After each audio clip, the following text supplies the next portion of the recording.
Hello, everyone. This is Katie McDonough, Community Executive Director for the Southeastern Virginia chapter of the Alzheimer's Association. And I am tuning in from sunny San Diego, where I'm attending the Alzheimer's Association International Conference this year. And I am pleased to be joined by Zoom by one of our local research heroes in Hampton Roads, Dr. Okhravi at the Glennan Center for Geriatrics and Gerontology at EVMS. And thanks to the wonders of technology, Dr. Okhravi is attending from Hampton Roads virtually here in San Diego. And so we wanted to take just a few minutes to talk with him about the research that he has on display here at AAIC. So welcome, Dr. Okhravi. Thank you very much, Katie, for having me. Yeah, I really miss that energy, that, usually is in this AAIC conference meetings. I have attended, of course, all of them since 2011. And since the pandemic, I've been attending virtually, which still doesn't really give you that feeling, but it's good. I'm grateful that I'm able to talk to people and then also listen and present as well. Sure. And I think this year we have over 5,000 registered in-person attendees and over 4,000 folks joining us like you virtually. And I think we may hit a record for AAIC thanks to that virtual option. So it's really exciting. Absolutely. Yeah. And this has really helped for the science to disseminate much, much faster, especially this virtual platform. So this is great for everyone. And I personally am very thankful to Alzheimer's Association to extend that. This is a great opportunity for people like myself. Yeah, well, great. Well, let's take just a few minutes, if you can, to share with us a little bit about the research that you are sharing here at AAIC. So we all know the challenge with agitation and those living with dementia and the impact that it has on quality of life for both the person living with dementia and their caregiver. And I know one of your studies is investigating agitation and sleep. So can you share with us a little bit about what you're doing in that study? Absolutely. As you mentioned about the impact of agitation, of course, agitation is very common in patients with Alzheimer's disease and other types of dementia. Its prevalence is more than 80%. Patients will experience during their disease trajectory. And again, the consequences, for example, impaired day-to-day activities, prolongation of hospitalization, even nursing home placement, increased nursing home placement, and even higher chances of dying based on some of the studies. So this is quite significant. The way that we capture agitation right now is mainly the caregiver's observation and filling out questionnaires. For example, Cohen-Mansfield Agitation Index, we call it CMAI, which at times may not be accurate because it's not real-time information. People will fill it out later on. So we believe with wearable technology, such as heart rate monitoring, continuous heart rate monitoring, limb movement monitoring, and speech monitoring, we can capture agitation in a real-time manner. And we may even be able to capture before caregivers notice, as there are some physiological changes like heart rate changes that may happen prior to the episode. So this opens some opportunities for prevention of agitation before full-blown episodes. So we all talk about prevention. I think this would be very, very helpful. And we have had some data of being able to capture it before based on our previous studies. So this is a feasibility study, and it's part of one of our clinical trials, as you know, examining the effects of THC-free CBD oil on agitation in patients with Alzheimer's disease. So it involves caregivers and care recipient diets and the use of technology to capture agitation. The study period is actually 14 weeks. Participants are usually given 2 Fitbits, one for the patient and one for the caregiver, believe it or not. Ah, For patients, we yeah. monitor weight, movements, and sleep. And then for caregivers, we monitor just only the sleep. They Right. also receive a smartphone for capturing the speech. Okay. So we can capture the tone, and the bag of words. So it can actually tell us whether people are angry, sad, happy, neutral, and so forth. So that's quite high tech. So caregivers record electronically also when agitation episodes happen, with the start and the stop time of each episode. So we know when people are agitated. So to give you some results so far, we have enrolled 24 dyads, like 48 people out of 40 dyads. That is our goal. For this report, we have collected data on 22 participants. So the data is quite humongous. So it's 140 million data points for limb movement and heart rate, and close to 1,000 nights of sleep data reports. So overall, compliance with wearable use was 77%, was reasonably high. And then the compliance with the electronic form or questionnaire completion was 87%. Wow.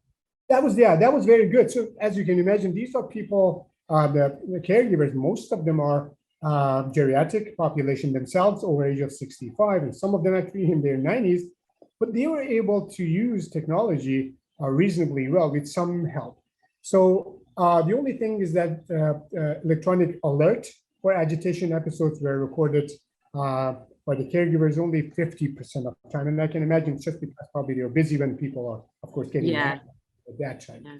So overall, the result of the conclusion of our study is that we found high acceptability of wearing the Fitbit by Alzheimer's disease patients with agitation. In fact, some of them at the end of the study didn't want to just kind of give them back. Well, that's great. It's a good problem to have. Exactly. So the primary issue interfering with data collection and device compliance was mainly device battery life. Every 3 days, they needed to kind of recharge it, and also the memory of the Fitbit, and then remembering to wear the device after charging, and some technical fault in capturing the data. So they were kind of overall the issues that we had, but it was actually very well, again, tolerated. And now our plan is to move forward for probably another clinical trial, maybe applying for NIH funding, some federal funding. That's great. Well, I mean, I know, and we worry a lot about the overuse of pharmacological interventions for agitation. So anything that we can do to help in the prevention of that, of agitation, really, kind of cuts down on that type of intervention. Exactly. And as you know, better than anyone else, the medications are not that much effective, and they have side effects. So we really try to stay away from that. Sure, absolutely. So let's talk a little bit about your second poster here. Access to early and accurate diagnosis is central to the mission of the Alzheimer's Association. And you're doing some work with machine learning, or maybe we can also use the term AI, it might be more familiar to some folks, to help you increase diagnostic accuracy. So can you tell us a little bit about that work? Sure, absolutely. Yeah. And this is, again, another exciting work that we do with collaboration with our ODU faculty. And by the way, our CBDO study is also a collaboration with the ODU computer science program. So it's definitely a collaborative work, both of them, different groups from ODU. So for this study, as you said, we try to do advanced machine learning, not specifically, I'm not going to go through the differences like artificial intelligence, but kind of very similar to increase the diagnostic accuracy in hard to detect Alzheimer's cases. And the reason for that is, as you know, an Alzheimer's Association has always promoted based on evidence. We know that early diagnosis of Alzheimer's disease and other types of dementia is quite essential in clinical practice. Sure. It really helps to help patients and also their caregivers, and especially nowadays that we have the beginning of era of disease-modifying agents, the first one coming aducanumab, and hopefully at the end of this year, we'll have, I'm hoping, really good results on the other two, and next year for the third one. So then it is quite essential to diagnose as early as possible and diagnose accurately. And right now in our clinic, up to 50% of our patients who come to us, and we see them in the clinic, they remain undiagnosed. If we don't really see them, let's say in our clinic, 50% of patients remain undiagnosed during their lives. And quite a few patients, the diagnosis is not correct. So in this work, we created a machine learning model, again, using computers, to accurately diagnose hard to detect cases of Alzheimer's, to mitigate the need for more expensive or invasive testing, such as amyloid imaging for spinal tap. As you know, amyloid imaging in our area, that costs $10,600, not covered by Medicare and other insurance companies. And then spinal tap is kind of relatively invasive, although we do quite a few times right now because we don't have access to other modalities. So in this study, we had 173 participants from our memory clinic, mild cognitive impairment and mild dementia, and 60% of them had Alzheimer's, and then 40% not Alzheimer's. So for each participant, we also included pertinent history, Alzheimer's disease risk factors, for example, if they used to smoke or having family history, so on and so forth. And then we also used scores on memory tests and functional status and MRI volumetric studies, so that kind of size of different parts of brain. So we factored in all of these different data, and we had 3 different models, and we were able to increase our accuracy of diagnosing to between 83% to 95%. Wow. Using the spinal tap or amyloid imaging. So it's actually quite exciting, results that we decided to share, and hopefully we can maybe start working on the next project on this one, expand our project, maybe again with another NIH, R21 or R1, Right. That's where we are right now. Well, it's exciting because both of these studies really include some and utilize some pretty neat technology to help and care and diagnosis. So that's really, I think, really neat to see how we're using technology to help on multiple fronts of the disease. And that is absolutely true, because as you know, right now, especially wearables and technology is coming to almost every area of research, not only Alzheimer's, Wow. but other fields as well. So I think it's great to take advantage of that, because that's going to be our future. Who knows what's going to happen? Probably, when we get to nursing homes, maybe at that point, there wouldn't be actually a nursing home. Maybe our home becomes nursing home with some robots, taking care of us. Yeah. And it wouldn't be really hard to imagine. So I think things are changing, and we should be part of that change as well. Yeah, absolutely.